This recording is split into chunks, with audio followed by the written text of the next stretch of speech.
Hello guys! So we are officially at the end of an entire decade. Kind of crazy to think about. So today let's look back at this entire decade, look at some of the crazy things that happened, both in my personal life and out in the real world, and let's have a laugh at them. Let's start in 2013, because that's when I first came to Canada. On March 14th, 2013, I landed in Canada. I think that genuinely changed my life. When I first came to Canada, I went to public school in Kingston called Trudeau Public School. And there was this over-dramatic principal. Like, she had extraordinarily over-dramatic facial expressions that are just weird. She was like, "Hello, Sean. Doing drugs are very, very bad for you. Okay, Sean? Wait, it's the 2020s. I don't need these glasses anymore."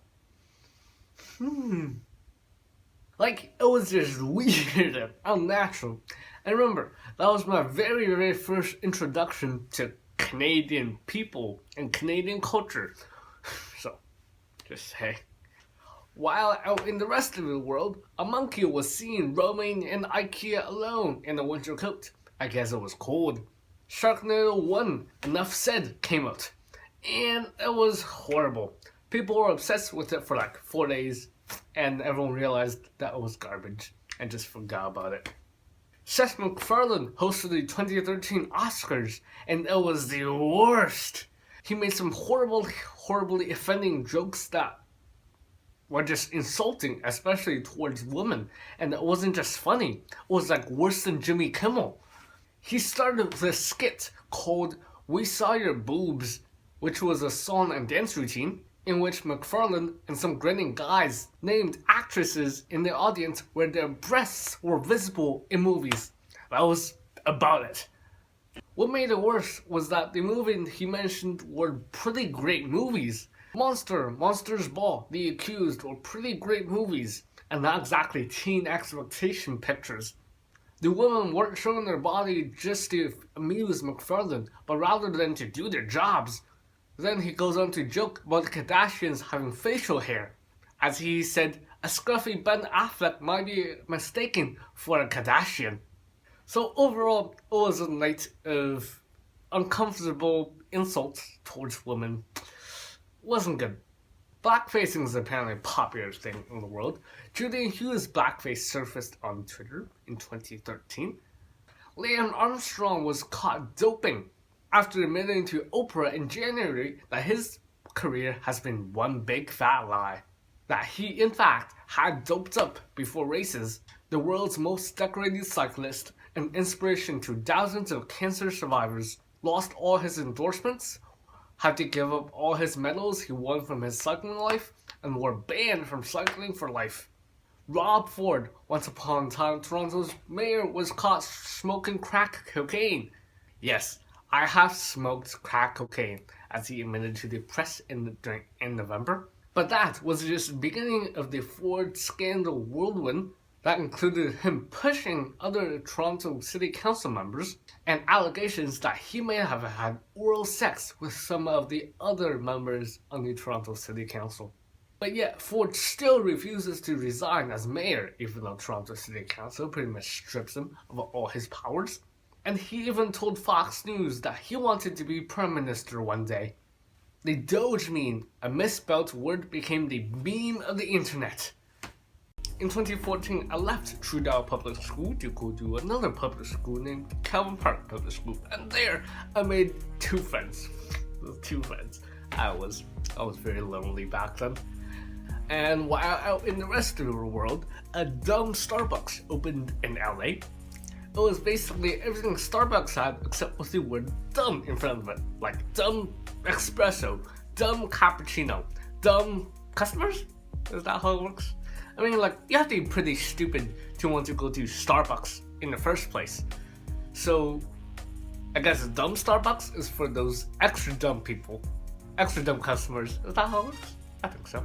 But after Comedy Central host Nathan Fielder admitted that he was the one who actually opened it, it was forced to shut down.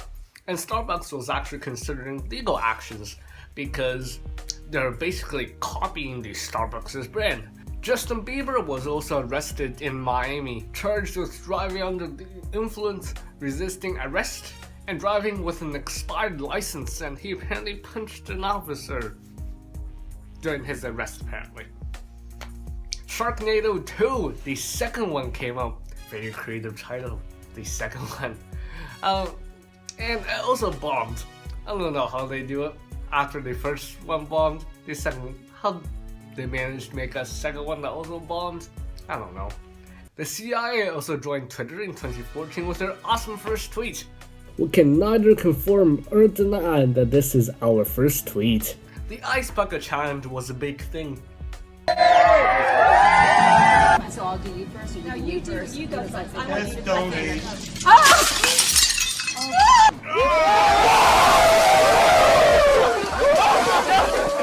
We are going to challenge everyone from Seeger and the surrounding areas to show up to Baltimore Park in Seeger, New Jersey at 11 a.m. on this Sunday with $100 in a bucket, and we will be doing the largest Jersey Shore Ice Bucket Challenge ever. Many celebrities around the world took the pledge to raise awareness for ALS.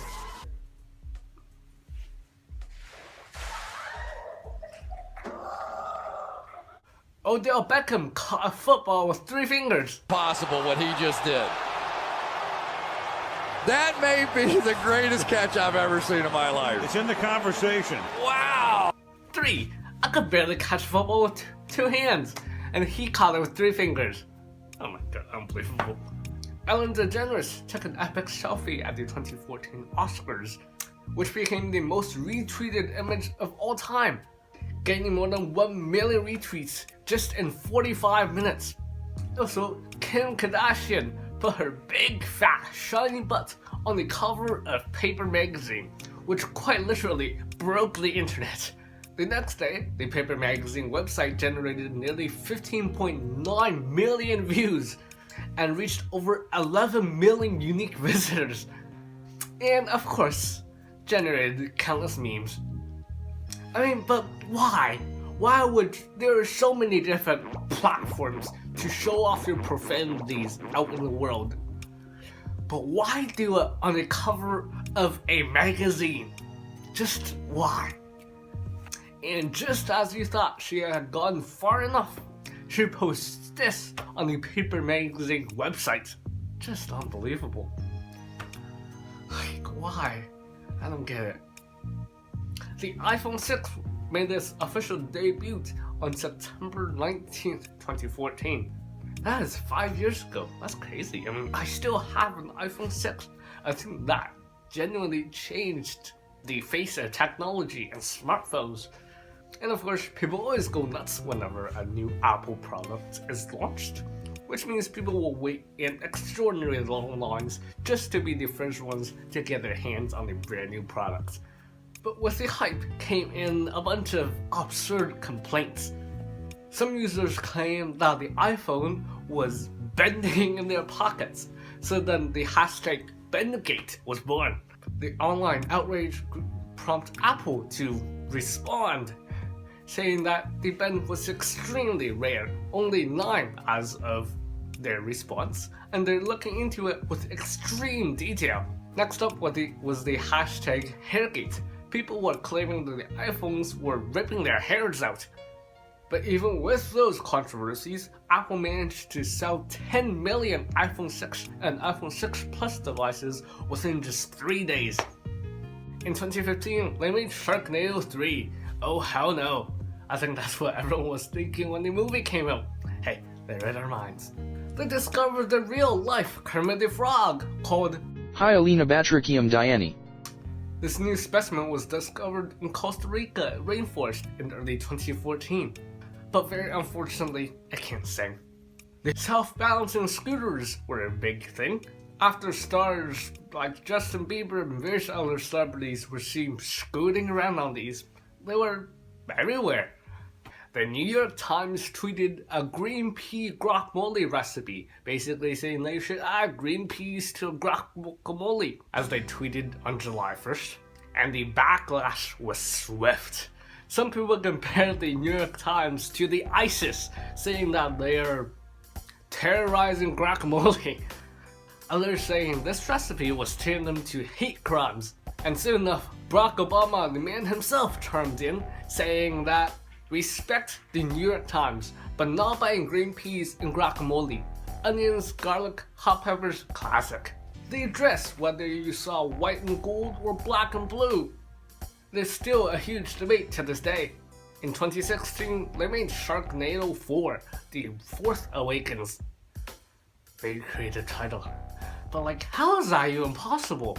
After 3 horribly bombed movies, they managed to put a 4th one that is also horrible? Like, how? After 1 horrible Star Wars movie, Rian Johnson was fired. And like, how did they keep doing this? Pokemon Go was a big thing for a few months in 2014. It actually encouraged people to go out there and walk.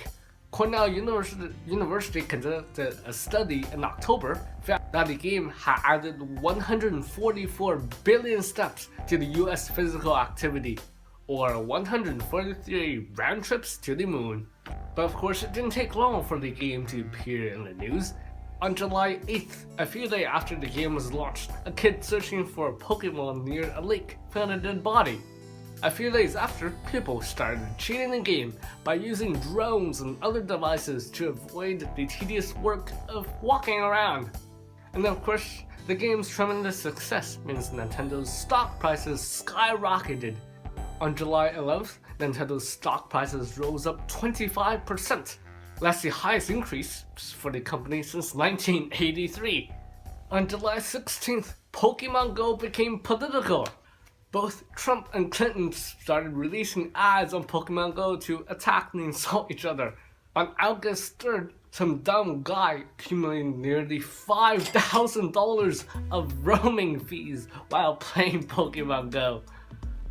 $5,000! By August 23rd, people got tired of the game and players started declining drastically.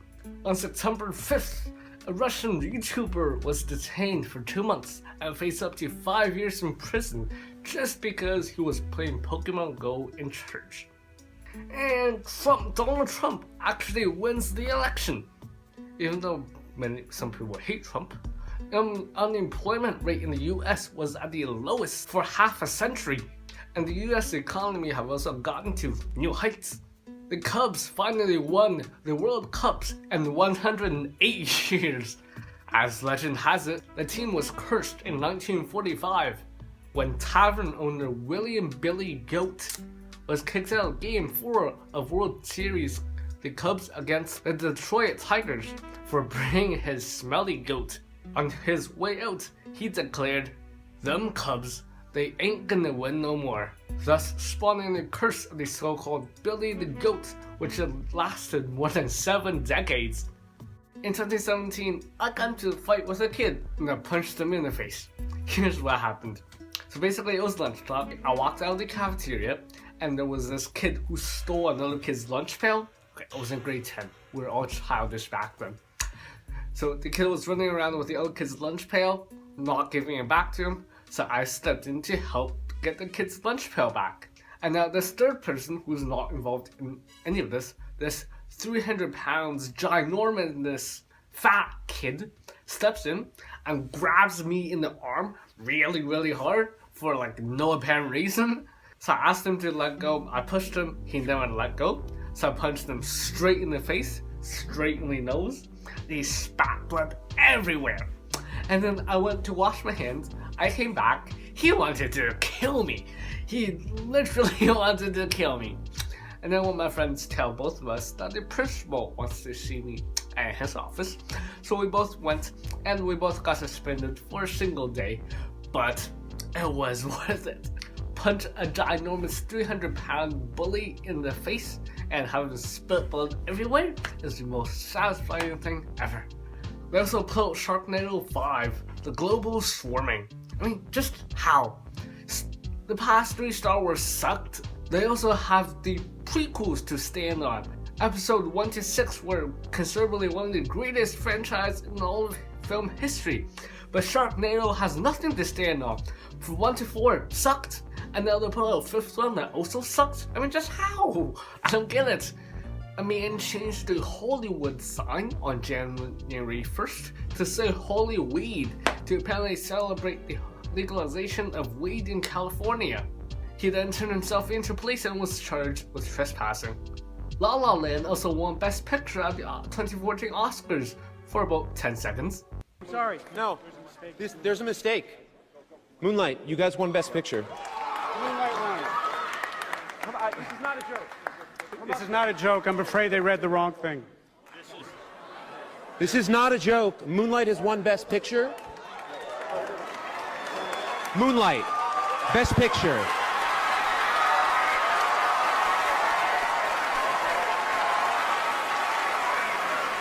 I think you guys should keep it anyway. Oh, it's Warren. I'm sorry. Hello. Hello. I want Warren, what did you do? I want to tell you what happened. I opened the envelope and it said Emma Stone, La La Land. That's why I took such a long look at Faye and at you. I wasn't trying to be funny. Well, you were funny. Thank you very much. Thank you very much. The Justice League was released, which was one of the worst movies ever. It was basically a rip-off of the Avengers, except they didn't do it right, and it flopped at the box office. The opening weekend, Justice League opened with just $94 million over 3 days.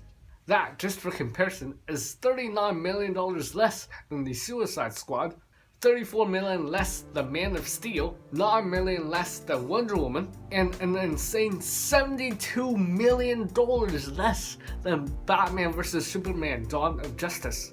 So it was basically the worst of the worst of the worst of DC movies. Fidget spinners, remember those? Those annoying things that spun? That made absolutely no sense. People were obsessed over it for like 2 months, and then people all forgot about it.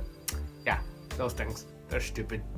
A 16-year-old used Twitter to ask Wendy's for free chicken nuggets for a year, and it worked. Carter Wilkinson tweeted to Wendy's official Twitter account in April asking how many retweets he would need to get free chicken nuggets for a whole year. And Wendy responded 18 million retweets, which set off the hashtag Nuggets for Carter. While Wilkerson's tweet didn't get 18 million retweets, he did reach 3.4 million retweets, breaking the record previously held by Ellen DeGeneres by about 2,000 retweets. When someone on Twitter mentioned that Wilkinson did not reach the 18 million goal, the Wendy's account responded, breaking the all-time record is still pretty impressive. Twitter also confirmed a few days later that Wilkerson is indeed the new record holder for the most retweeted photo of all time. So, you got free chicken nuggets at Wendy's for a whole entire year for free. In 2018, that's when I moved to Toronto and I came to new school. And that's when a dumb kid decided to slash my bike tires. Here's what happened.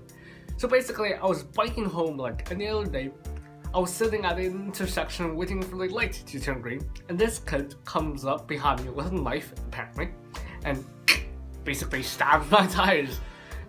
But I didn't notice that my tires was flat until it was too late, until he had gone who knows where. So the next day I told the principal about it, and the kid got suspended for a week. He also paid for the replacement of my tire, which cost about $60. As well, him and his parents sent me figures, apologizing letters, apologizing for what he did. According to him, he was apparently peer pressured into slashing my bike tires, which I don't buy. So the official story after a while is that he apparently brought a knife to school to fight some kid. But apparently the kid who he was supposed to fight didn't show up to school that day, so he decided to take that anger out on me and slash my bike tires instead. I mean, come on, you have to be pretty stupid to only slash someone's bike tires. You have to be even more stupid to slash someone's bike tires while they're on the bike. Like, genuinely. I mean, he is like a full-time Blythe student, so if you know what Blythe is, it's basically a private school where you pay for your marks. So I guess that explains it. They also released Sharknado 6. It's the last Sharknado, it's about time. After 5 horrible movies, they finally put out the last Sharknado movie. What a relief. But how? Where are they getting all this money from? Like, how do they make 6 horrible movies? Unbelievable. Fortnite becomes popular, which is the dumbest thing ever. The Tide Pod Challenge took off among wannabe famous teens. I mean, eating coins is one thing, gives you a nice daily dose of iron, but eating Tide Pods is just stupid. Here, let me give you guys an insight about why eating Tide Pods are so dangerous. So the Tide Pod is highly compressed, which means when you bite down a Tide Pod, the gel and the detergent inside will splash all over your mouth. The low pH level of the gels inside the Tide Pod will start killing the cells in your mouth immediately. And when those cells die, they don't just vanish, they just stay there. So you'll be left with a bunch of dead cells in your mouth, as the gel causes an immediate burning sensation. And since the gel of the Tide Pod is thick and sticky, it can actually get stuck in your esophagus, killing even more cells down there. This will cause your immune system to kick in high gear, which means your throat will swell, and you might just choke to death. And if you survive all that, you'll be left with a horrible burning sensation in your stomach that lasts up to 2 to 3 weeks. And unfortunately, I think this case, it was mainstream media who blew up this whole Tide Pod Challenge thing. They took a little joke and blew it up into this big epidemic, if you call it that. The Tide Pod Challenge started merely as a joke, and there only has been 9 people who actually chomped on a Tide Pod before it made it to mainstream media. And after that, it just blew up. On November 12th, 2018, Stan Lee, at the tender age of 95, died due to heart disease. Stan Lee, a legend in the comic world, who created many of the superheroes that are beloved today. The 2018 YouTube Rewind became the most disliked video on YouTube, with over 18 million dislikes. Avengers Infinity War became the highest grossing movie ever. The movie grossed over $670 million in the United States and Canada combined. The Yanny or Laurel audio illusion was a big thing. Laurel. Still a hugely debated topic until this day. Facebook's Mark Zuckerberg was grilled in Congress. It was basically a bunch of boomers trying to understand the internet. Are you willing to change your business model in the interest of protecting individual privacy? Congresswoman, we have made and are continuing to make changes to reduce the amount of data. Are you willing to change your business model in the interest of protecting individual privacy? Congresswoman, I'm not sure what that means. How do you sustain a business model in which users don't pay for your service? Senator, we run ads. Will Facebook offer to all of its users a blanket opt-in to share their privacy data with any third-party users? Congresswoman, yes, that's how our platform works. You have to opt in to sign into any app before you use it. 2019 has been a great year, partly because there's no more Sharknado movies. And also, I went to an LP party, which was definitely something, to say the least. This guy threw up everywhere in the basement, and then goes to throw up the entire night. And what's surprising was that people actually took care of him. There are people actually are willing to take care of him the entire night, which was extremely surprising, to be honest. And this year, I also joined the LPCI Wellness Council, and they are genuinely the worst bunch of people I have ever worked with. The communication on the council is breaking down. Nobody talks to other people, and everything we do, everything is done extraordinarily last minute. I'll give you one example. At the beginning of the year, we had to film a video involving everyone on the council, and our extraordinarily arrogant council head decided that we should film the video the day after it was due, which was the stupidest thing ever. And I was one being thrown under the bus, having to edit this video extraordinarily last minute, which was not good, because good content generally takes time to make, such as my last day of school video, part 1, let's say. That video took me about a week and a half to make, from pre-production coming with the idea to actually filming and editing. It took me about like a whole week or a week and a half just for a 20-minute video. And imagine now that a week crunched down to 3 hours. That is not good. I'm just not producing my best work. And there has been various other times where I've been thrown under the bus, having to do things last minute. And when I brought this issue up with the council, they all basically yelled at me. And also things have unfolded that made me not want to trust them anymore. They're just not very trustworthy people. So I came to the conclusion that the Wellness Council is not worth my efforts. So screw them. Donald Trump becomes the 3rd president in the history of the United States to be impeached. Many speculate that probably nothing's gonna happen. He's gonna keep his job because the Senate is controlled by the Republicans and they aren't gonna kick Trump out. That's just not gonna happen. So basically the Democrats are spending millions of dollars for impeachment and just for nothing. This also happened if for any of you who seen that video. If you're wondering why I took that video down, it's because the person in the video got mad at me that I was talking about her. So she made me take that video down, or otherwise she will go to the principal. If you really want to see that video, maybe DM me on Instagram and I'll hook you up. Greta Thunberg was named Person of the Year by Time, which I totally disagree with. I don't think she's deserves Person of the Year. There has been so much innovation this year, this past 2019. But her, what has she done? I mean, yeah, she kind of brought awareness to climate change, somewhat. She goes onto the world stage crying about, oh my god, big corporations are ruining the planet, and shame on them. How dare you! But what does she propose they do? They can't just drop everything and go address climate change. That's not how business works. They gotta make money. So she basically goes onto the world stage, goes to UN and cries about climate change and blah blah blah blah blah. And either two things are gonna happen.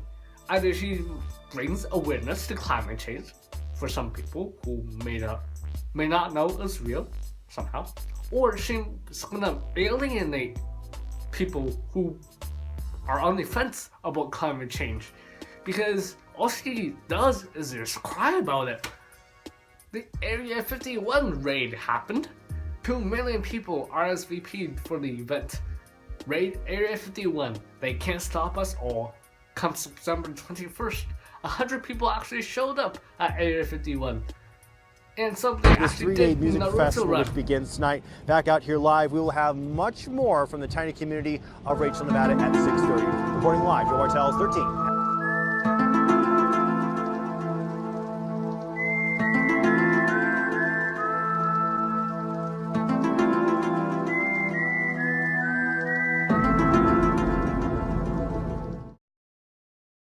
Also took a picture of a black hole for the first time ever.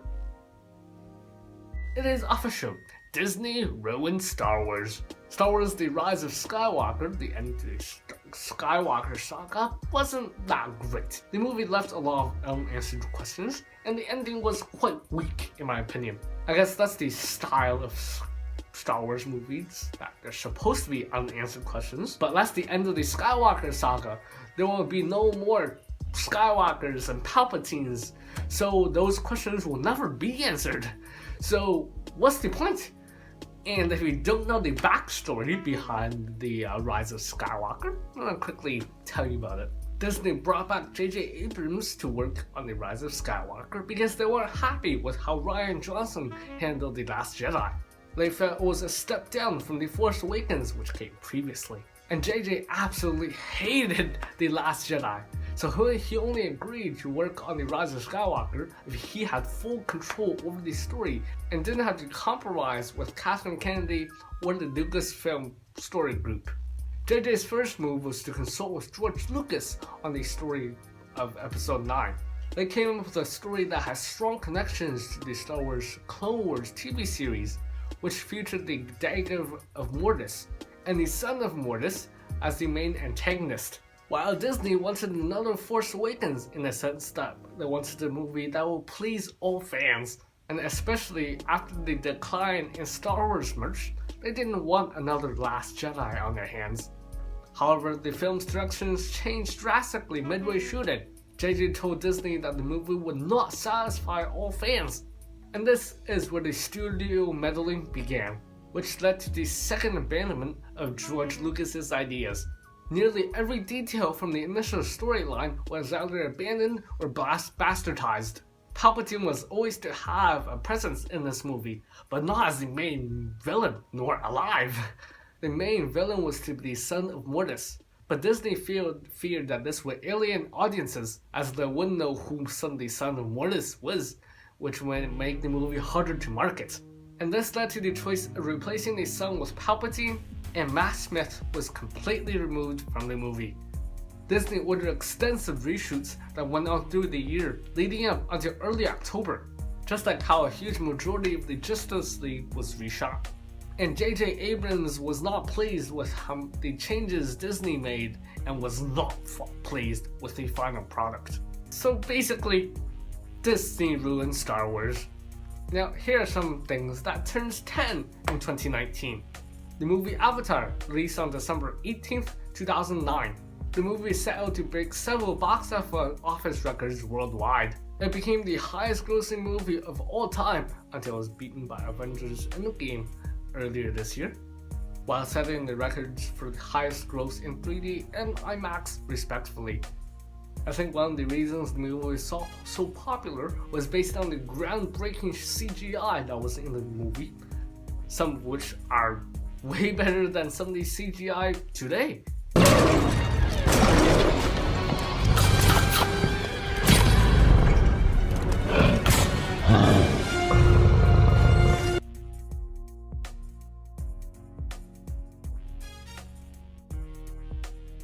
That looks like something from a video game. Oh my god. The Shake Weight also turns 10 this year. The product earned over $40 million over its first year and has gone on to create countless memes. Minecraft, released on May 17th, 2009, also turns 10 this year. It is one of the most popular video games ever, and the game has gone on to sold over 20 million copies to date. So yeah, that is this decade. Wow, so much crazy stuff happened.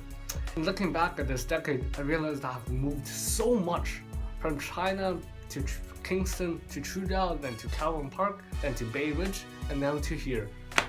I have never known anyone for really an extended period of time. The one best friend I had in China, I've known him for 8 years. After I moved to Canada, I was all over, unfortunately. Just kinda sucks. But I guess that's life. I hope you guys enjoyed this. If you did, please leave a like, consider subscribing. See you guys.